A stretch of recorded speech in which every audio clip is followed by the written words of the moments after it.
परमेश्वर प्रीत्यर्थम मम गृहेस्मिन् स्थिरलक्ष्मी निवास सिद्ध्यर्थम वरलक्ष्मी अनुग्रह प्रसाद सिद्ध्यर्थम वरलक्ष्मी व्रत पूजा अहम करिष्ये। చేతులు నీళ్ళు వేసుకొని అలా వదిలేసి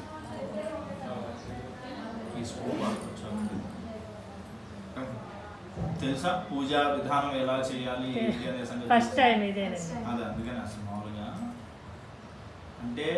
మామూలుగా మనం చేసుకునేటువంటి పూజా విధానంలో భాగంగానే ఎప్పుడు కూడా ఎవరికైనా సరే మనం షోడశ ఉపచార పూజ అనేటువంటి ప్రోగ్రామ్ ఒకటి చేసుకుంటాం.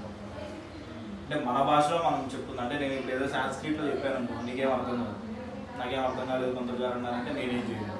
అందుకని షోడశం అంటే 16 అన్నమాట. 16 రకాలుగా అక్కడ ఇప్పుడు అమ్మవారిని అర్చన చేయాలి. ఎలా 16 రకాలుగా అర్చన చేయాలి? ఎలాగా అంటే ఇప్పుడు మీ ఇంట్లో మీరు ఏదైనా ఫంక్షన్ చేసుకున్నారనుకో, ఇన్విటేషన్ అనేది మన వాట్సాప్లో కొత్తగా డిజిటల్ ఇన్విటేషన్ పంపిస్తున్నాను, ఫార్వర్డ్ మెసేజ్లు అన్నట్టు. అలాగే మనకి సంకల్పం అనేది ఒక ఇన్విటేషన్. పలానా రోజు పలానా సమయంలో నేను వరలక్ష్మి వ్రతం చేసుకుంటున్నాను. ఎవరి సంకల్పం? మీ పెద్దవాళ్ళ సంకల్పం. ఎక్కడి నుంచి వచ్చింది ఆచారం? మీ అత్తగారి నుంచి కానీ లేదంటే మీ అమ్మగారి వాళ్ళ తరఫు నుంచి కానీ మామూలుగా మనకి ఒక ఆచారం వస్తుంది. ఇది ఎక్కడి వరకు కంటిన్యూ అవుతుంది? మీకు అమ్మాయి అబ్బాయి పుడితే, మీ అమ్మాయి పుట్టిందనుకోండి, అమ్మాయికి ఖచ్చితంగా మళ్ళీ చేయించాలి. వాళ్ళకి అమ్మాయి పుట్టిందనుకోండి, వాళ్ళకి ఇలా చెప్పమని చెప్పాలి. వాళ్ళకి అమ్మాయి పుట్టిందనుకోండి, అప్పటికే మనం బతుకున్నాం అనుకోండి, వాళ్ళకు కూడా ఇలా చేయమని చెప్పాలి. అలాగా ఒకానొక నాడు చారుమతి అనేటువంటి ఒక స్త్రీ చెప్పినటువంటి వ్రతం. చారుమతి ఆవిడ పేరు. అంటే ఈ వ్రతం ఇలా చేసుకోవాలి, ఇలా పద్ధతిగా చేసుకోవాలి అని చెప్పింది. చారుమతికి ఎవరు చెప్పారంటే సాక్షాత్తు లక్ష్మీదేవి తన కళలో వచ్చి చెప్పింది. వచ్చింది కదా, కళలు వస్తూ ఉంటాయి కదా మామూలుగా. మనం బెంచ్ కార్లో తిరిగినట్టు, లేదంటే పలానా ప్లేస్కి వెళ్ళినట్టు. అంటే మనకి ఇప్పుడు ఈ కాలంలో మనకు అలానే వస్తుంది. నీకైనా వస్తాయి, నాకైనా వస్తాయి.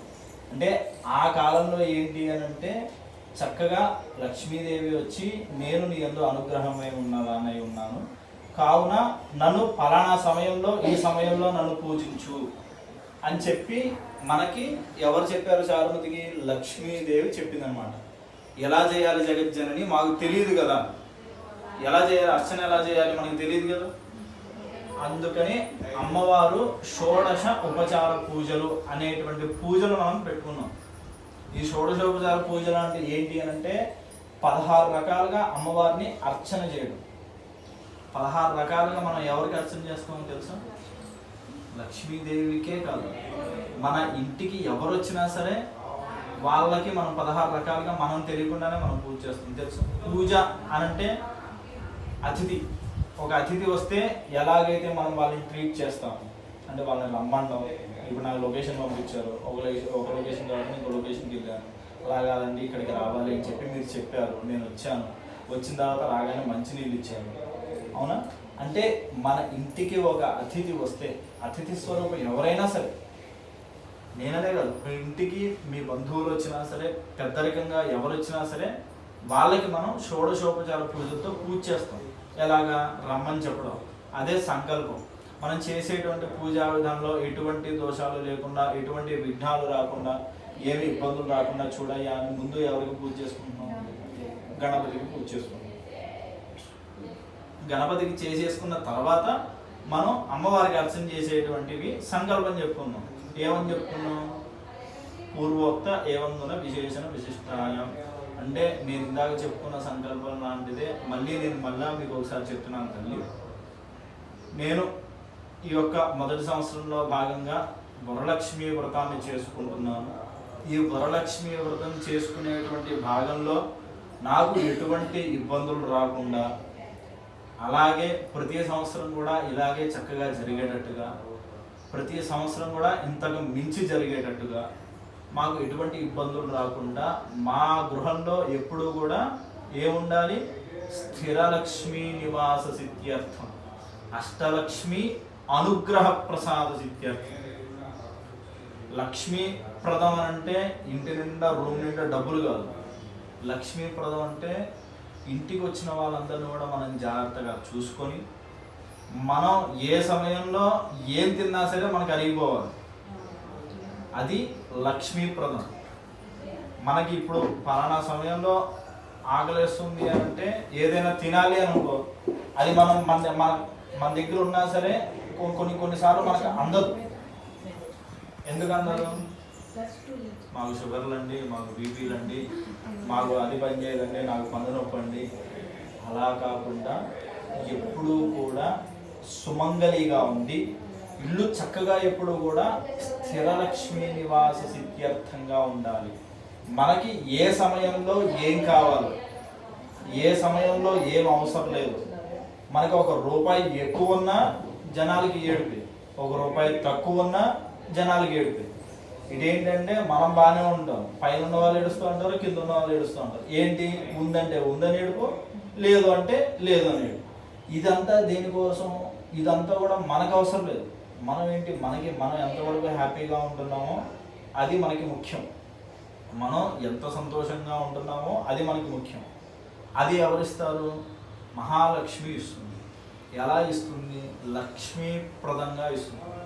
లక్ష్మీదేవి తెలుసా? ₹1000 నోట్ ఇలా ఉంటుంది, ₹100 నోట్ ఇలా ఉంటుంది. అది మనం సృష్టించుకున్నాం. లక్ష్మీప్రదం అంటే ఎప్పుడూ కూడా సుమంగళిగా ఉండి చక్కగా చిరునవ్వుతూ నవ్వుతూ ఉండడం లక్ష్మీప్రదం. అలాంటి వాళ్ళ దగ్గర ఎప్పుడు కూడా లక్ష్మీప్రదంగా ఆ యొక్క స్థిర లక్ష్మి ఉండాలి అనేటువంటిదే ఆవిడ ఉద్దేశం. అలాగా స్థిరలక్ష్మి నివాస సిద్ధ్యర్థం ఉండేటట్టుగా మా గృహంలో నువ్వు ఎల్లవేళలా ఎప్పుడూ కూడా చంచలమై తిరుగుతూ ఉండాలి. చంచలం అని అంటే ఒక దగ్గర లేకుండా అటు ఇటు తిరిగేటువంటిది. లక్ష్మీదేవికి మొట్టమొదటిగా వచ్చినటువంటి పేరు మనకి చెంచు లక్ష్మి అంటారు. తెలుసా? ఆవిడ ఎక్కడుంటారు తెలుసా? చెంచు లక్ష్మి అమ్మవారు శ్రీశైలంలో ఉంటారు. శ్రీశైలంలో అంటే చంచలం అంటే అందరి దగ్గరికి తిరిగి రావడం, ఒక దగ్గర స్థిరంగా ఉండకుండా అందరి దగ్గరికి తిరిగి రావడం. చంచలం అంటేనే అది. మొత్తం అంతా కూడా తిరుగుతూ మా గృహంలో కూడా నువ్వు ఉంటూ వస్తూ వెళ్తూ ఉండు అని. పూర్తిగా ఉండిపోమని మనం చెప్పలేం. పూర్తిగా ఉందనుకోండి మన ఇంటికి ఫస్ట్ ఐటీ వాళ్ళు వస్తారు, అవునా? అసలు ఇప్పుడు మళ్ళీ ట్యాక్సీలు పెంచారు, నిజమేనా? అలాగా ఎప్పుడు కూడా ఎటువంటి ఇబ్బందులు రాకుండా మనకి ఎప్పుడు ఆరోగ్యం ఉండాలి, ఐశ్వర్యం కూడా ఉండాలి. ఐశ్వర్యం వద్దని ఎవరు? ఐశ్వర్యం ఉండాలి, ఆరోగ్యం ఉండాలి, ఆయుష్ ఉండాలి. వీటన్నిటిని అనుభవించే జీవితం కూడా ఉండాలి. మనకి 50 ఏళ్ళు వచ్చినా 100 ఏళ్ళు వచ్చినా సరే ఇప్పుడు నీ ఏది పెడితే అది తినేటువంటి స్తోమత నీకు ఉండాలి. అలా ఉంటే మంగళకరం. అలా ఉంటే మంగళకరం. దీన్ని లక్ష్మీప్రదం అంటారు. ఈ లక్ష్మీప్రదానికి మనం ఎలా పూజ చేయాలి అంటే 16 రకాలు. అంటే ఆవిడని రమ్మని చెప్పడం. చక్కగా ఆవిడ ఎలా ఉండాలి అంటే ఆవిడ కూర్చునేటువంటి స్థానం ఎలా ఉండాలంటే పద్మాసన స్థిరే దేవి పరబ్రహ్మస్వరూపిణి. ఆవిడ చక్కగా పద్మాసనం వేసుకొని పద్మాసనంలోనే కూర్చొని ఉంటుందన్నమాట. ఆ పద్మాసనమే ఇప్పుడు మనం అక్కడ తమలపాకులతో ఏర్పాటు చేసినటువంటి. అంటే ఆవిడికి స్థానం నచ్చితే ఆ స్థానాన్ని బట్టి ఆవిడ కూర్చుంటుంది. ఇప్పుడు మనం సోఫాలు కొనుక్కుంటాం, మియాపూర్ రోడ్డు మీద అమ్మే సోఫాలు వేరుగా ఉంటాయి, షోరూమ్లో అమ్మే సోఫాలు వేరుగా ఉంటాయి. ఇక్కడికక్కడికి ఏంటి డిఫరెన్స్? ఏముండదు. ఇక్కడ ఏసీ ఉంటుంది, అక్కడ నాన్ ఏసీ ఉంటుంది, అంతే. ఈ బిల్లు వాడు కూడా మనకి వేస్తారు. అలాగా అంటే మనం తీసుకునేటువంటివి అంటే ఒక గృహానికి కావాల్సిన వస్తువుల మీదే మనం అంత జాగ్రత్తగా చూసుకుంటాం. ఏంటి? మనం కూర్చునేటువంటివి. అలాంటి సాక్షాత్ లక్ష్మీదేవి రావాలి అని అంటే మనం దానికి ఎలా ఏర్పాటు చేయాలి? ఆవిడికి ఎలా కావాలి? ఆవిడని ఎలా ఆవాహన చేయాలి అంటే నువ్వు ఒక్కదానివే రామ్మ అని మనం చెప్పాలి. ఎవరిని పిలవాలి? వరలక్ష్మి ఇవ్వడానికి మహాకాళి, మహాలక్ష్మి, మహాసరస్వతి స్వరూపిణిగా వరలక్ష్మి రూపంలో మా దగ్గరికి రామ్మ అని చెప్పి ఆవిడ మనం కోరుకోవాలి. ఎందుకనంటే ధైర్యంగా ఉండాలి, జ్ఞానం ఉండాలి, సంపద ఉండాలి. ఒక ఆడదానికి కావాల్సినవి ప్రప్రథమంగా ఇవన్నీ కూడా ఉన్నాయనుకో, ఆటోమేటిక్గా మిగతావన్నీ కూడా సమకూరుతాయి. అవునా? ధైర్యం ఉందంటే ఎక్కడికైనా వెళ్ళొచ్చు, జ్ఞానం ఉందంటే ఏదైనా చేయొచ్చు, సంపద ఉందంటే ఏదైనా తెచ్చుకోవచ్చు. ఇవన్నీ కూడా కలిసి ఒక దగ్గర ఉన్నాయంటే అదే స్థిరలక్ష్మి నివాసం. ఆ స్థిరలక్ష్మి నివాసంగా నువ్వు మా గృహంలో ఉండు తల్లి. నేను అంటే నా కోసం ఏం చేస్తున్నావు అని అడగచ్చు అమ్మవారు. అంటే నేను పలానా వ్రతం మొదలు పెట్టుకున్నాను, ఈ వ్రతంలో భాగంగా షోడశోపచార పూజలతో నేను నీకు పూజ చేయాలనుకుంటున్నాను అంటే ఆవిడని రమ్మని చెప్పడం, ఆవిడని కూర్చోమన్నాం, ఆవిడికి తాగడానికి మంచినీళ్ళు, అలాగే చేతులు కట్టుకోవడానికి, కాళ్ళు కట్టుకోవడానికి నీళ్ళు, స్నానానికి నీళ్ళు, వస్త్రం అనగానే వస్త్రం, యజ్ఞోపవీతం, ఆభరణం, అలాగా ఆవిడకి కావాల్సినవన్నీ కూడా మనం సమర్పించామనుకోండి. మనకి ఏ సమయంలో ఏం కావాలో ఆవిడ మనకి ఇస్తుంది. ఇప్పుడు మీరు పలానా కోరిక మీద మీరు వ్రతం చేసుకుంటారు, కోరిక నెరవేరుతుంది, అయిపోయింది, పొద్దున్నే లేవగానే కంటికి ఇంకోటి కనిపిస్తుంది. దానికోసం మళ్ళీ కూర్చొని వ్రతం చేస్తాం, చేయలేం కదా, అంతే కదా మామూలు.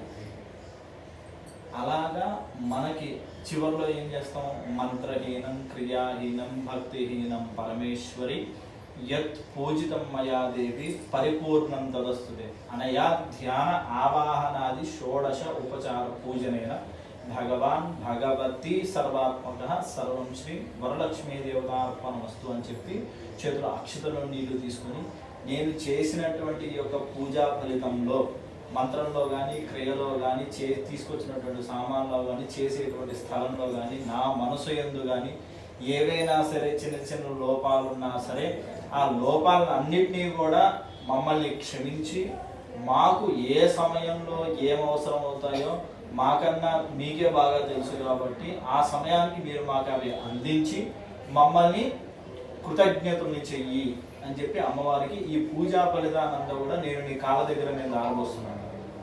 ఫలితంగా మాకు ఏ సమయంలో ఏం కావాలో మీరు అందించే విధంగా చేయండి అని చెప్పి చెప్పడం. ఇది పూజలు చేసుకునేటువంటి విధానం.